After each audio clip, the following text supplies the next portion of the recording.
Hey guys, how's it going? It's Bill. I am extremely tired. I'm actually sitting in my bed right now as we speak. And because of my dedication to this 30-day challenge, I decided to push myself, force myself, and make a video. So, what I want to talk about in this video is the concept of mechanisms and how they pertain to source energy. So, what I mean by that, let me give you an example. I've noticed that a lot of self-help gurus and motivational gurus and pretty much in any industry, you name it, they have a system and they create, the 7-step system to wealth and prosperity, for example. They create these systems and they put names on them because they are, in a way, signatures of themselves. But what I mean by mechanism is like a spring in a BB gun. You have a spring in a BB gun, and the spring is a catalyst which catapults the BB out of the barrel of the BB gun. But the spring in and of itself is useless. I believe that this applies to anything. For example, in my industry, I do neurolinguistic programming and hypnosis. Now, these two modalities are mechanisms. They are not means in and of themselves. They're completely meaningless. What gives them meaning is the person that uses these mechanisms and the energy that they have and the intention that they have and the way of being that they have that inspires others to follow the suggestions and go into trance so that accelerated change can be created. Now, why I mention this is because a lot of times I think, well, I don't think, I know people get caught up in mechanisms. They think, well, there's a 7-chakra system to wealth and prosperity, for example, as a hypothetical. A lot of people will hang on to the specific methodology to create that change, yet at the same time missing the point that this mechanism is one way to get to a destination that has infinite ways.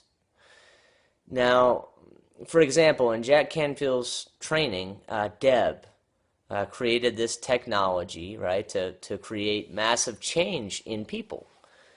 And I paid Deb the $300 for an hour of her work, and it was unbelievable. But I can say that the magic is in Deb. The magic isn't in the system. The system is meaningless, but the system is a mechanism of steps that you can follow to most likely reach some of the changes that Deb can create and get some of her technology to begin to cause shifts in people. However, when you step back a moment, you can see that Deb has a powerful energy about her, a source in a way. And her unconditional love and her knowledge of things of a spiritual nature and her knowledge of the mind in terms of her degree in psychology and how it works are ultimately what create the change. Now, I'm not saying that her system is meaningless or doesn't have power, but in and of itself, it doesn't, because what she does is when she gives you her system, is she is showing you the steps to take to get the gift that she has. So what I mean by that is that basically the methodology to get from where you are, as Jack would say, to where you want to be is catered upon the individual. If I use neurolinguistic programming and I cure somebody of a phobia, right? Say it's arachnophobia. So I go into their mind with this mechanism that I have called NLP and I begin to create shifts. But if it wasn't for my intuition, if it wasn't for me being able to read people well and seeing their body language and understanding their pattern, if it wasn't for me to be able to discern whether they perceive information via auditory, kinesthetic, visual, you name it, then I would not be able to create that change. So essentially what I mean is that the neurolinguistic programming is a mechanism that I can use to channel my source energy, to channel the God within me, to channel my creativity and my intellect and my deductive reasoning along with my intuition and my desire to do good for that person is what allows them to release the phobia. But you see, the way of being is where the magic is. Now, what I mean by that is if I go and I meet with a client and my way of being is positive enough, is radiant enough to where they can tune in and they can actually feel it, then immediately I've already sold them. And what I mean by that is that not only are they going to buy my product, but they're going to buy what it is that I say because they're tuned into my way of being. They like it. It's congruent with their value system, and therefore they trust me, and which they should, because we've developed a sense of rapport and they can see that I get results. Now, it has nothing to do with hypnosis or neurolinguistic programming. This has to do with me and the way that I present myself to a client, for example. So when my way of being is confident, I speak with conviction, and I explain to them, look, you're going to come in, you're going to sit down, you're going to pay me $300, and your phobia of spiders is going to be gone in 45 minutes. And I say that with conviction and with a way of being that stands by that as a strong and a safe foundation. Then most likely in their mind, they've already made the decision to release the phobia of spiders. You see what I mean? They've already made that decision. So when I go into my mechanism of neurolinguistic programming, it's very simple. In their mind, they have already made the decision to release this phobia. They've already entrusted that responsibility to me. So I could lead them up, a yellow brick road and tell them that there are falcons flying and that with each noise that a falcon makes, the phobia gets less and less of a grip on them. To where by the time they hear 17 noises of this falcon, right, the phobia is gone. It's just vanished or disappeared, and the harder they try and find it, the further away it is.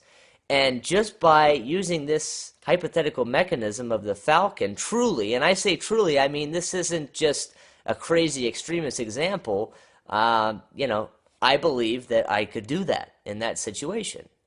Have that falcon make that noise, and with each time that falcon makes that noise, they can feel a shift in their body, and if I put them in a trance and create that situation, undoubtedly they are going to leave without this phobia.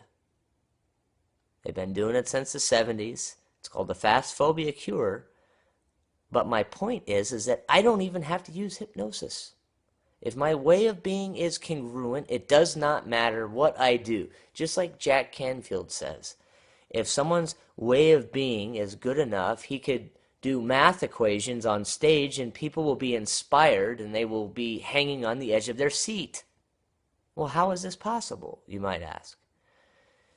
Because the mechanisms, right, that we have to create change and to give transformation to other people actually are a byproduct of our way of being. If we have the right way of being, we can create our own mechanism. Just as every successful person does, be it Tony Robbins or Deb, they have their own system. They have their own steps. They have their own unique signature, which doesn't make it inauthentic or a fraud, right? It actually is very authentic. And so the reason I wanted to share this with you is because I found myself today when I hear people kind of going into these mechanisms and obsessing on a specific way to do things, not seeing any option that actually a lot of that can be bypassed simply by tuning in to their source energy, tuning into the center within themselves, setting the intention to create it, believing it's possible, being willing to pay the prices necessary, and boom, conscious manifestation. So I am creating a mechanism that I choose to call hypnoenergetics because it sounds cool, right? And essentially this is hypnosis combined with energy work, combined with ways of being to create transformation that undoubtedly is much more powerful than your clinical hypnosis. Lay in a chair, relax, be on a beach, let your muscles go, and whabam, instead, I elicit a little bit more power by showing the client themselves that they indeed can manipulate their own energy, they can control their energy, and they can actually create outcomes that are far more powerful, far quicker than, a 2-hour hypnosis session, for example. And even threading in this conversation, there could be a theme that begins to create a change in you if you allow it to be so. So think about your mechanism that you want to create. Tune into it and let it shine. Let your source unfold the mechanism naturally. Because usually a mechanism is a byproduct of a way of being. The spring in the BB gun is a byproduct of the idea of the man who conceived the idea, and the spring became something that naturally went along with the idea to propel the BB out of the gun, and also the entire experience. They say it's the journey, not a destination. Well, the entire building of the BB gun and all the components and the systems in it was the beauty. The end result is simply that. A BB gun with mechanisms that derive from source, i.e. a creative, inspirational thought that comes from the higher dimensions. Have a good night, guys.